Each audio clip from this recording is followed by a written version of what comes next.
If fantasy and romance are what you seek, featuring heroines who aren't quite so meek, with book talk and Instagram full of deceit, simply listen to our podcast, Our Picks of the Week. I feel like I finally found a amazing romantasy story. That's crazy. I am so excited to hear about this.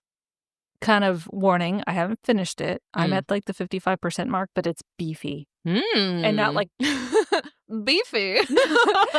not beefy like some of the other books we've read. But it's fascinating because I told you about this book a little while ago, which is it immediately reads like Game of Thrones, but as if a historical romance author took Game of Thrones. Ooh. Like your Lisa Kleypas writing style, but George R. Martin world building plus J.D. Evans like complexity. Bruh. I know. What? I really was not thinking this would be that good. So let me tell you what the book we're actually talking about. So this is called Traitor Son by Melissa J. Cave. It came up on the subreddit, pulled it up. There's only like 500 reviews on Goodreads. It is not big yet, but I think it's going to be. And it's a series. I think it's 4 books, and all of the writing is done. Like the author already put that out there. She's just on a scheduled release date with these books, but it is so fucking good. Like I can't. And it's written mostly from the dude's perspective, which for me, whoa, what? Third person, right? Yeah. But I mean, this is not my jam usually. When we get both, we get female perspective, we get the male perspective, but it is almost, if not 50-50, 60-40, like this balance. I don't know that I can do the plot justice or the world building justice, but I would say keep in mind, like your similar books are going to be obviously Reign and Ruin, Game of Thrones series, and The Winter's Curse. So we have magic, but we have lots and lots of like empire structure and like the religion is really well developed. The politics are well developed. It's a masterpiece. Where we open is this young man has been fighting a battle for like almost his entirety of his youth. He's been a page and then a squire, like knights. And if you think of knights in the traditional chivalrous medieval realm, that's kind of the knights that we're dealing with here. So like Alana. Yeah. Okay. But like the bloody dark version of Alana. Ooh. It takes place in an empire. The empire's been at war with another kingdom that uses magic in a really dark, gruesome kind of way, like blood magic, death magic kind of stuff. And our empire is kind of not quite anti-magic, but like they just don't use it, don't have it. And that's kind of where the Game of Thrones piece sits, where you have like a pretty traditional empire fantasy kingdom type thing, and then other elements that interact with that empire that are more magic and high fantasy. I gotta breathe. I'm invested. So our hero and his entire family was executed by the Divine Empire because they were traitors to the empire. And he was like 10 at the time of their deaths, but he was the son of a duke, had massive like land holdings and a palace, but his family were traitors, which is why this book is called Traitor Son. I wonder where that comes from. And so he has been spending his entire youth and his adulthood kind of trying to establish his reputation as this badass general who is fearsome and takes no prisoners, and he's doing everything to kind of claw his way and his reputation back with the emperor. And the way they frame the emperor in this world is that he's like a divine entity. If you think of like mandate of heaven. Kind of thing. Like, oh, he's the descendant of the stars kind of thing. And that's kind of how the empire and the emperor interacts with his people. And you can't quite tell if our guy, I forget his name, if he's loyal to the empire or if he's just loyal to himself. But he's like on a mission to like, I'm going to claim all my lands back. I'm going to create this duchy that is even more powerful and more influential than the empire itself. Okay. It doesn't hurt that our knight is like 6.5 feet tall. And fuck yeah. So if you think Khal Drogo, that's how he's described. Oh, dog. Oh, like beard, huge, awesome, rides a fucking horse that will bite you or something. Like, love it. It's beautiful. the emperor, after this dude's latest victory, says, all right, congratulations, here's a bunch of gold. I recognize you. Meanwhile, the emperor's like, this motherfucker. Emperor hates him, but he's like spared him as like the last descendant of that traitorous family. He sets him up on this kind of death quest, which is, all right, I see you're doing good things. Great. I need you to go take back this portion of my kingdom, my empire, that we lost to these brutal war mages. And it's like a death sentence because no one's ever won. Oh. So our dude is like, yeah, man, sure, I'll go get that area back. But in exchange, I want all of that land as my duchy, and I want your daughter as my wife, and I want all of this money.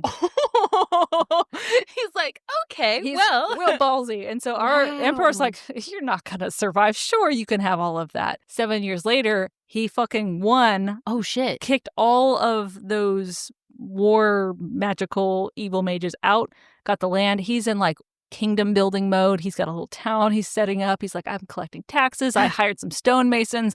Now it's time to go get me a wife. Oh, shit. And so the emperor says, all right, sure, you can marry one of my daughters, except he says, you can have the daughter that is tucked away in the far corner of my kingdom, who's illegitimate. Daughter of the stars is what they call all the descendants of the emperor. And so her mother was a handmaiden to the empress. Oh. And so she had a little something with the emperor. But she did something really bad. And I don't know what that is because I'm not that far. So she was banished with her young daughter, who's supposedly the daughter of the emperor, to live on this estate in the far corner of the kingdom. And everyone hates her. Oh, no. So I don't know how this woman fucked up, but everyone hates her and everyone hates her daughter, despite her being the daughter of the stars. And so she's been kind of got the Cinderella treatment going on. Oh, hell yeah. Oh, my God. Oh, my God, dude. And this is where the character design is just flawless because our heroine is 17. Mm-hmm. Think of Khalessi. Yeah. Just this very young, sheltered child. So she's been sheltered and she has never left this estate her entire life. She's been banished. And this family has been very cruel to her. They obviously want their daughter to marry the famous knight. And so we open up with her perspective where she is hiding in a tree, literally, because she lives in the rafters of the house to hide from her evil cousin and her. Yeah, but she is so well educated because all she does is hide in the library and read. So she crawls up bookshelves and like has a little nest in the rafters and reads books all day and steals. Like she doesn't even get enough food. Like you get all of this sympathy, but she is like incredibly well educated the way someone who reads a lot but doesn't experience the world is. Mm-hmm. So she's got all this knowledge, but she doesn't know practical application of that knowledge. Mm-hmm. So she's incredibly like articulate for 17. All she does. So she hears rumors like in the servants area, like, oh shit, the Duke is coming for his bride. She knows she's supposed to be the bride, but she thinks her family's going to angle to like keep her hidden and then replace her with the daughter. So she's like, I'm just going to help this along because my life sucks here, but I think it's going to be even worse with him. Yeah. Because all she knows is like he's this like war barbarian going to crush her soul. So she runs out into the woods, climbs into a tree, and stays there all night. And meanwhile, like him and all of his knights are like, where the fuck is my bride? Camping? So one of his knights finds her in the trees and like escorts her back. And then the family tries to play it off as she's just really simple and now she's sick. And so they try to hide her. He's kind of thinking something along the lines of course the emperor would give me his like special child for my bride. So he thinks she's kind of an idiot. So he eventually tracks her down, like gets rid of the family because he knows there's something going on. And he starts asking her like math questions, like history questions, like trying to test her intelligence. And he realizes, oh, yeah, she's not a moron. Actual opposite. Okay. But she is just terrified because she's been sheltered. So she's kind of got this very childlike yet intelligent setup. And you can see where the author has set her up to grow through the books because she is very much a 17-year-old, which you rarely see 17-year-olds written the way they're supposed to be. Like convincingly. Yeah. He takes her away and takes her, a month away. They get married because he wants to lock this shit down. But he also thinks that she's going to kill him one day because she's the daughter of the emperor and the emperor hates him. He's like, I want to protect her. I want to keep her happy because she had this shitty childhood. And yet she's the daughter of the emperor who hates me. So he's got this constant conflict going on with, he thinks she's the cutest thing in the world and she's tiny and he wants to protect her. And yet he also thinks she's going to roll over and stab him in the back one day. Bruh. It's this constant where he like is yelling at her and it's like, oh, it's so fucking Oh good. my God. Now, because they get married in like the first 30%, we get like, there's no hiding of like sex scenes here, right? And this is kind of where the Game of Thrones aspect comes in. Is like, he's like, I have to consummate this marriage because otherwise someone's going to cry foul. Mm-hmm. And so you get the sex scenes pretty early on. And they're explicit, but they're not gratuitous, if that makes sense. Yeah. But we don't have the development of the relationship, and it's just stretched into this slow burn. All right. Woo, woo, woo. I have gone on for too long about this book. All right. No, my partner's going to be so mad because I'm going to come home and just like, I have a book assignment to do. I'm just going to read for the next 47 days. Bro, I feel like both men and women would be into this book. It is... Like I said, it has killed the romantasy slump I was in. Nice. That's quite the endorsement there. Yeah. So Game of Thrones, The Winter's Curse, Reign and Ruin. Do you want to know something funny? I pulled up the Goodreads like profile for this book, and Melissa Cave was on active duty like in the army, and she is like interested in places, cultures, and languages and history. And is that not identical to J.D. Evans? Well, to the author of The Winter's Curse too, isn't she? Wasn't she in the? Oh no, maybe it was J.D. Evans. J.D. Evans is the one who was a prior army captain. Studied, okay, then like, yeah, but maybe identical. There's a. Do you guys know each other? Why did we both like all army people know each other? Well, that also makes sense because the grit that she describes these battle scenes and like the reality of like losing soldiers to. There's also like monsters that attack the village. Love it. Like there's everything. Dog.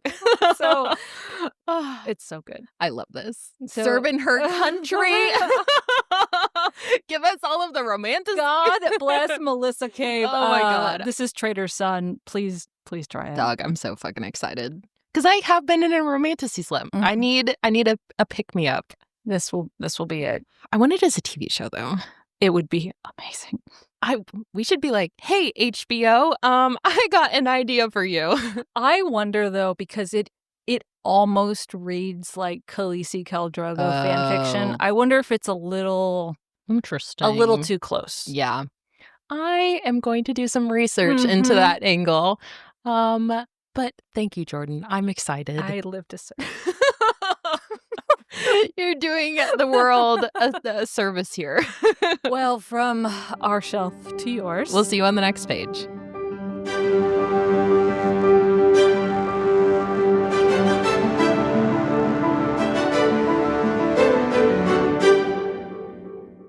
Hi, readers. Like what you've been hearing? Check out the Spice Archive at notanotherheroine.com to see all of our reviews and ratings. And if you'd like to support our growing library, find us on Patreon and get access to exclusive bonus content. If you'd like to just listen, we post new episodes every Monday and Wednesday on Spotify, Apple, and Amazon. Thanks for listening.